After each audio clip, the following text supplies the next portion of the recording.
Welcome to Reading Bear. Today we've got a story where OP inherits a quiet lake house, and the second the family finds out, they decide the family home now means their free vacation mansion. I didn't plan on owning anything with a dock. My life has always been the kind where you celebrate moving from a futon to a real bed and call that a win. The lake house came out of nowhere, attached to a will, a set of old brass keys, and a pile of paperwork that smelled like cedar and sunblock. It was from a relative who liked me in a quiet way. We weren't close enough to have inside jokes, but we had something better. They treated me like an adult when most people still talked to me like I was a kid. They knew I was careful with money, patient with chores, and realistic about upkeep. Apparently that was enough to trust me with 4 walls, a roof, and a deck that looked across water so calm it felt like the world had a dimmer switch. I kept it quiet at first, not because I planned anything sneaky. I just figured the fewer people who knew about it while I got my feet under me, the better. A property is a responsibility. You can't duct tape a dock. I was trying to learn the house, where the shutoff valves lived, which breaker was moody, what the HOA actually cared about, whether the water heater was a ticking time bomb or just noisy. I changed the locks, set up the utilities, and spent a few weekends cleaning. The house had that old lake house vibe, wood paneling that wasn't fashionable but still looked good, a stone fireplace, and a kitchen that had seen a lot of pancakes. I put the owner's closet together with the important stuff, read the HOA binder like it was my job, and started a doc of all the rules people forget are real rules, like guest passes needing to be requested in advance and the county occupancy limits. I didn't post photos. I didn't brag. I didn't hint. My plan was simple: keep the house in good shape, use it sometimes, and not get dragged into drama. Then a cousin tagged me in a throwaway post with a blurry photo of the dock. It wasn't even mine. It just looked like mine. The caption said something like, "Lake weekend. This place looks like OP's spot." That's all it took. The kindling had been laid for years. That tag was the match. My parents called before I even saw the notification. Not a, "Hey, how are you?" call, an announcement call, that tone they use when they've decided the conclusion and are now delegating tasks. "We heard you got the lake house," my mother said. There was no question mark in there. "We're going to move in for a while. Our place is cramped, and it's better for the family to consolidate." I said, "It's not a community shelter. It's my house." And I said it in the normal voice you use when you remind someone the sky is up. Calm, not rude. It didn't matter. "You don't need it full-time," my father added, like he was offering wisdom. "We can house sit. It's better if family looks after it. We'll handle the bills when we're there. Make us a couple of keys. We'll come this weekend to settle in." There it was, the demand wrapped in a favor. The assumption that anything I had was a group project. The part of me that still wants to be the good kid felt that old tug in the gut. The adult part looked at the text messages collecting like evidence and saw a different track. They said move in. They said house sit. They said make us keys. They said we'll handle the bills when we're there. They didn't ask. They told. And then they went a step further and texted it all, because people love putting their entitlement in writing. I went to the binder and opened the HOA rules. I looked at the county site. I called the association office and confirmed guest policies with the manager, who was the kind of person who sounded like they had dealt with 7,000 forms that day and still had another 7,000 coming. I asked what guest meant, how long they could stay without a lease, what the process was for guest passes at the gate, how fines worked, and what happened if guests showed up without passes. I asked about noise limits, parking rules, and the part about hosts being responsible for their guests' fines. I didn't make a big deal out of it. I just collected reality into one place. Then I opened a new doc and labeled it Family Guest Policy. If my parents were going to insist on being guests, I would treat them like guests, exactly like guests by the book. No exceptions, zero drama. I wasn't going to be mean. I was going to be literal. I sent a message. If you're visiting as guests, here's the guest policy. I apply the same rules to everyone. I have to, because the HOA does. Please confirm you agree so I can request your temporary passes for the dates you're visiting. Attached was a 1-page policy that read like a condensed version of the HOA and county rules. Maximum consecutive nights for guests, occupancy caps, required cleaning steps, trash rules, parking passes, quiet hours. It also had one line they wouldn't like. No guests can receive mail at the property. No guests can change locks or codes. Hosts request all passes. Guests acknowledge any fines they cause are their responsibility. I didn't invent those. They came right out of the HOA binder, which has polite language but teeth. I used their wording where I could.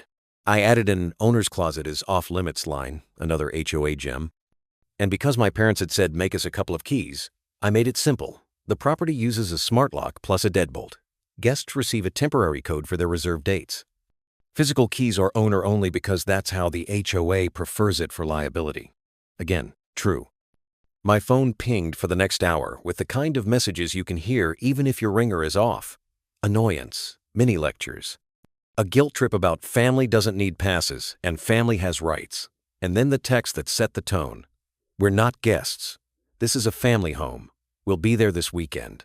Leave a key under the mat. There it was again. Not asking. Telling. And the magic phrase, family home. The house was now an institution in their heads, like a public library, with their name on it. And they'd said something else important. We'll be there this weekend. Not for a month. Not moving in forever. They used the word that matters in the rules. Weekend. That meant visit. That meant guest. That meant passes with fixed dates. That meant the letters were already writing themselves. I replied, got it. I'll request 2 temporary guest passes for the weekend and set a code that works from check-in to check-out. Gate staff will need your names and plate numbers. Please confirm those so I can submit. Silence, then a car photo, then names. No, thank you, just logistics. Perfect. Paper trail. I submitted the pass request. I set the smart lock code to work from early afternoon on the day they said they'd arrive to mid-morning 2 days later. I printed a little one-page welcome guests checklist with the trash schedule, the note that the owner's closet is locked, and a reminder that quiet hours are real even if you can't hear your own music over your own enjoyment. I put fresh linens out. I replaced the bathroom trash bin with one that actually had a lid, the same stuff I'd do for any guest because I am not out to be a monster. Then I did one more thing I knew would be tested. I set up a family calendar. They said family home. They said better for the family to consolidate. I decided to agree with them in a way that made their own words the rules. I created a shared family email and made a simple sign-up calendar for the lake house with labeled slots, Weekend A, Weekend B, Weekday Block 1, and so on. I wrote a paragraph at the top that said, free for family to use. First come, first served. Sign up for open slots. Max, 2 consecutive weekend slots per family per quarter to keep it fair. Please review guest policy and request passes at least 2 days before your slot. I invited everyone who's ever showed up to a reunion and eaten potato salad near me. If we're treating it like a family place, then it's treated like a family place. No golden tickets, no back of the line, no, I am your parent, fast pass. It's a calendar, put your name in a box. Show up when the box says your name. That's it. My phone started popping again, but this time with cousin emojis and messages like, cool, and we'll take mid-month if no one else wants it. I got the kind of gratitude my parents think they deserve just because they exist. Meanwhile, I stuck exactly to what my parents demanded. I didn't block them. I didn't hide the calendar. I didn't tell them no. I said yes, so loudly and so literally that it erased the part where they thought they were special. They could use the house whenever they wanted as long as they did it the way everyone else did. They didn't respond to the calendar. They also didn't read the passes email. The gate office copied me on a confirmation that said, 2 temporary guest passes approved. The message had their names, the dates, the note about how passes don't confer resident privileges, a reminder that passes expire at the end of the approved time, and a line in bold, guests without valid passes will be turned away. Hosts are responsible for guest fines. The day arrived. I wasn't there. It's still my house, but I don't live there full time, and I wasn't going to sit in a corner like a hall monitor. I set the smart lock code, sent a polite, have a good time, and went about my day in the most boring way possible. Laundry, groceries, a cheap coffee on a park bench. Mid-afternoon, a photo popped up from a cousin who loves being a reporter. It showed my parents' car at the gate with a moving truck behind it. Not a big one, but not nothing. The caption said, they brought a truck. The second photo was my father standing at the gatehouse window talking with his hands, which is the sign for the conversation is not going well. I got a call. It was my mother. She opened with a complaint before hello. They're asking for passes, she said, like the gatehouse had failed a math test. We told them we're family. I said, you have passes. Give them your names. She huffed and then realized the problem. The passes were for 2 people. The moving truck driver was not one of those people. The gate office, to no one's surprise, told them the truck needed a delivery pass. The driver didn't have one. The truck didn't have a listed destination.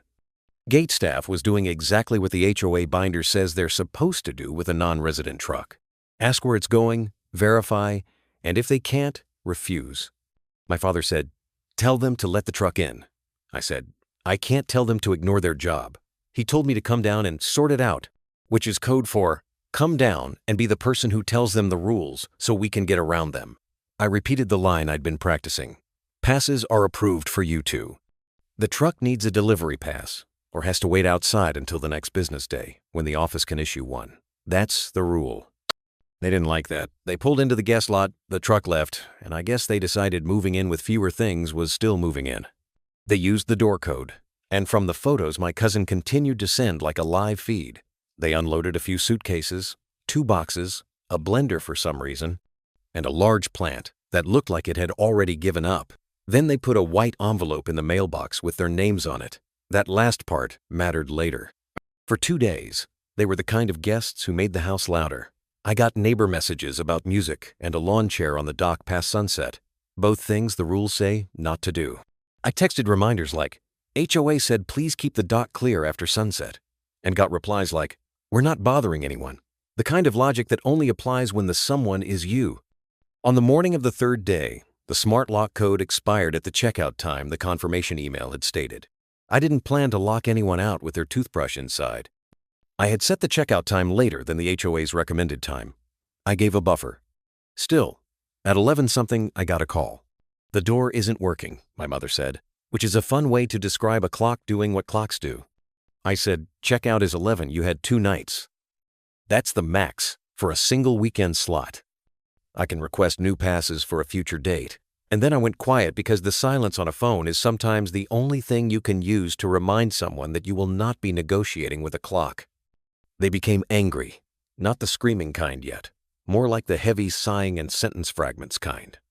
We're not guests. Family home, silly rules, we'll change the code ourselves. That last part was useful because it was the 2nd time in a week that they had said something in writing that the HOA would nod at. Slowly, I called the gate office and asked for a welfare check on the house because I didn't want anyone breaking a window. Security went by, confirmed the guests were outside without passes, and that everything inside looked fine. They offered to stand by while my parents gathered the suitcases off the porch and left. That's what happened. No shouting at the gate, no cops, just 2 people who had assumed the rulebook was for other people standing on a porch they thought they owned. They drove home.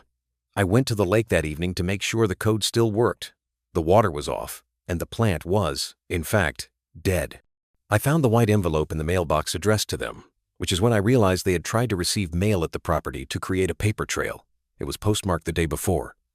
Inside was a letter. Not to me, to themselves. They had mailed themselves at my address, likely thinking there's power in being able to say, we receive mail here. I took a photo, put the letter back, and put a bright sticky note on the mailbox that said, this mailbox is for the owner's mail only. Guests may not receive mail here. Mail for non-residents is returned to sender per HOA policy. Then I returned it to sender. I also emailed the HOA manager the photo and quoted their own policy. They thanked me for proactive compliance, which is HOA for we see you. I would have left it there. Really, I would have. But my parents are not people who learn when you give them a polite no. They treat polite no like a warm-up for fine, we'll do it our way anyway. They anticipated the next weekend like the first one was practice. They didn't sign up on the family calendar. They didn't request passes. They told me on a group chat that they'd be back this weekend to continue moving in and to stop with the code games. I replied with the simplest sentence I've ever sent. That weekend is already reserved. Cousin had booked it. He and his partner wanted a quiet celebration weekend. They'd signed up on the calendar the second it went live. They'd requested passes like normal people. They planned groceries.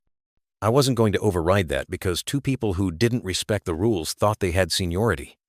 I wrote, If you want time, pick an open slot on the calendar. Then I muted the chat because the responses were what you'd expect if entitlement had a heat setting. They showed up anyway. Not with a truck this time. With friends. They tailgated the car in front of them through the gate, classic I don't have a pass move, and headed straight to the house. Security called me because the guard caught the tailgate on camera and recognized the car from last weekend's notes. I told them the house was occupied by guests with valid passes and that the people in the car did not have passes. Security drove to the house. I arrived 20 minutes later because I didn't want Cousin dealing with it. What I drove into looked like a bad sitcom episode. My parents' car half in the driveway, Cousin's car in its spot, a security truck with lights flashing, not siren, just the "we're official" lights, and my mother making the disappointed face at the universe. Cousin was calm because he is calm about everything. He held his passes like a magic talisman. His partner stood behind him with a look I recognized from retail. The "I would like to not be in this conversation, please" stare. The security officer had that professional, tired kindness that says, "I didn't choose this plot, but here I am." The officer said, "Sir, ma'am, you need valid guest passes to be here. Your names are not on the approved list for today. The host has other guests today." They pointed toward Cousin without using the word host like a weapon. The officer didn't yell. They let the rules do the talking. My father, an expert in ignoring rules he doesn't like, pulled out the family home argument again, which is when Cousin's partner gently said, "We reserve the weekend on the family calendar. We ask for passes. We followed the process." It was the most powerful sentence of the day because it took everything out of being personal. It wasn't, "We deserve it." It was, "We followed the system my parents had demanded we use by calling it a family home." Security asked my parents to leave, not screamed. Asked, then explained the consequences if they didn't. Fines, suspension of guest privileges for a period, and documentation filed with the HOA board for tailgating at the gate. Tailgating is a big deal. It's not just rude. It's a safety issue. It jumps the ladder from oops to consequence. My parents argued for a while. Then they called me a few names you reserve for people you want to control. Then they left with a promise to sort this out.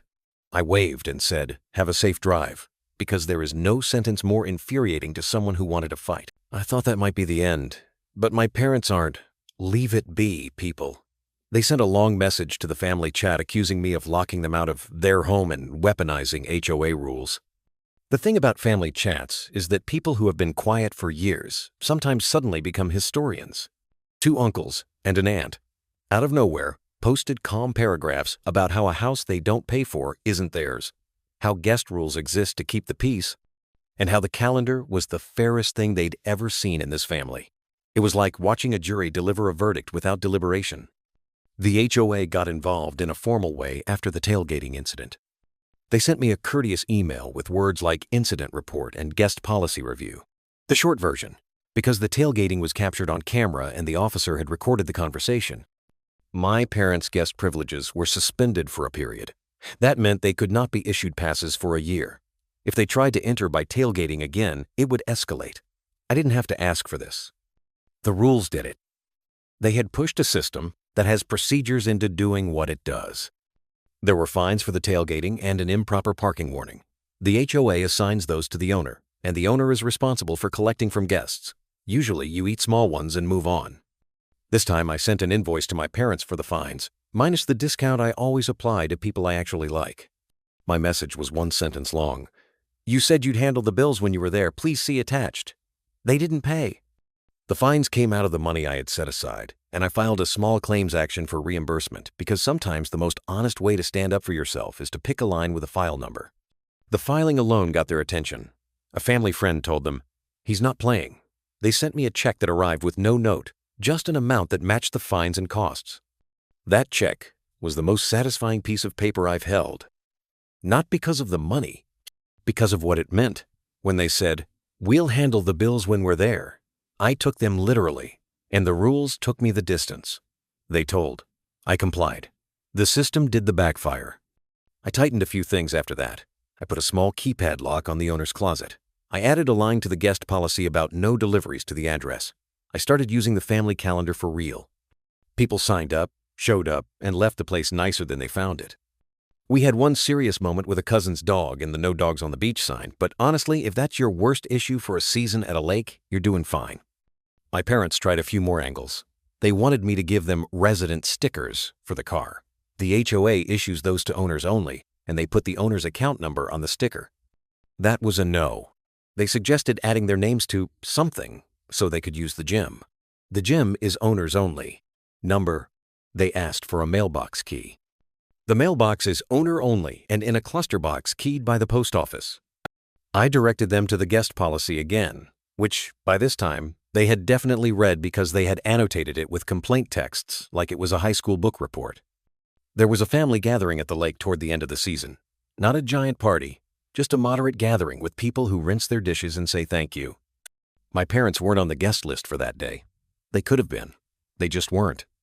They sat on a neighbor's patio across the road, invited by someone who thinks stirring is a sport, and watched us grill. It looked like the kind of scene you put on a postcard and write, "Wish you were here." They were there, kind of, but not allowed through the gate because of their suspension. They could see the dock. They could hear the laughter. They could imagine themselves in the chairs. That was their backfire. It wasn't me slamming a door. It was them sitting outside a system they tried to bulldoze, watching a system they hate work exactly as intended. I'd like to tell you they apologized. They didn't. They shifted to that quiet, chilly distance that people use when they'd rather be right than close. We talked less. When we talked, it was neutral. Holidays were at someone else's house, which, frankly, is a win because they used to always pick mine. They stopped bringing up the lake house in direct conversations with me and started telling anyone who would listen that I weaponized bureaucracy. The people who listened then read the HOA rules and the county page and my one-page guest policy and reached the same conclusion everyone reaches if they use both eyes. I didn't weaponize anything. I did exactly what they asked me to do. I said, "Okay," to family home. And then I made it a family home. I said, "Okay," to "We'll handle the bills." And then I handed them the bills they earned. I said, "Okay," to "We're guests." And then I used the guest rules like I was supposed to. There's a difference between mean and meticulous. I didn't yell. I didn't slam. I didn't change the lock the second they walked up. I wrote the rules down, handed them over, and kept my hands off the scale. That's the part people forget about malicious compliance. It's not about being cruel. It's about taking someone's exact words, fitting them into the existing structure, and stepping back while gravity does gravity. The part I haven't mentioned yet is the letter they mailed to themselves. A few weeks after all this, I got another from the post office forwarded junk addressed to them at my address. It had that official look that makes you check it even if you're sure it's a flyer for citing. I brought it to the HOA office and asked the manager what the best practice was. She rolled her eyes in the kind of sympathetic way that says, "This is not the first rodeo," and told me to keep returning all mail addressed to anyone but me. Do not throw it away. Don't open it. Return to sender. The paper trail became its own shield. If someone ever tried to claim tenancy or say they established residence, the file is a neat bundle. Guest passes issued on fixed dates, incident report for tailgating, returned mail slips, and the family calendar with their names not on it. I tightened one more thing. I updated the smart lock policy. The code has a short grace period. When it expires, and security has a note to check if someone lingers on the porch trying to kick their way in. They won't. My parents are not vandals. They're stubborn people who thought family love could be used like a skeleton key. It can't. It can be used like a welcome mat. It can be used like a casserole on move-in day. It can't be used like a bolt cutter. The odd benefit from all this is that the house now runs like a clean little operation. The calendar works. Guests clean up. I have a checklist that hits the boring stuff, so nothing gets missed. We replaced the dead plant with a fake one because no one in this family's going to water anything, and that's okay. The HOA knows me by my actual name, which helps when you're trying to get a pressure washer pass approved before the weekend. Sometimes I stand at the edge of the dock at sunset and think about how close this came to being a never-ending fight. If I had tried to argue the feelings, we'd still be arguing. If I had tried to meet in the middle by giving them a key, I'd be filing for eviction right now because just staying a bit becomes "we live here now" faster than you think. If I had caved because they're your parents, the house would be a war zone. Instead, it's quiet. It looks like a place where someone could read a book. It hosts birthdays without turning into a parking lot. And not to brush past the best part, The people who treat other people well still get to come. Malicious compliance stories are supposed to have that "I did exactly what you said" turn. Mine had too. They said, "family home." So I made it a family home for everyone, not just them. They said, "We'll handle the bills." So I handed them an invoice with their fines on it. Both times, their own words did the work. Both times, the system did the consequence. And the best twist? I ended up with a better process than before because of it. Do I expect some dramatic reconciliation? Not really. I expect we'll do what we're doing now. Orbit each other at a safe distance, interact with basics, and skip the part where they think my life is a rental car they get to drive hard and return without gas. If they ever want to be guests again after the suspension lifts, the process is still there. It wasn't built to punish them. It was built to keep the peace. They can sign up for a weekend like anyone else. They can request passes. They can show up, sit on the dock, and be quiet after sunset. They can leave it nicer than they found it. If they do that, they'll find out what everyone else found out. The rules are not weapons. They're bumpers. I kept a copy of the first message my mother sent me taped inside the HOA binder. "We'll handle the bills when we're there." It's there next to the guest policy and a photo of the dead plant. It reminds me I don't have to win arguments. I just have to keep the paperwork straight and the porch clean.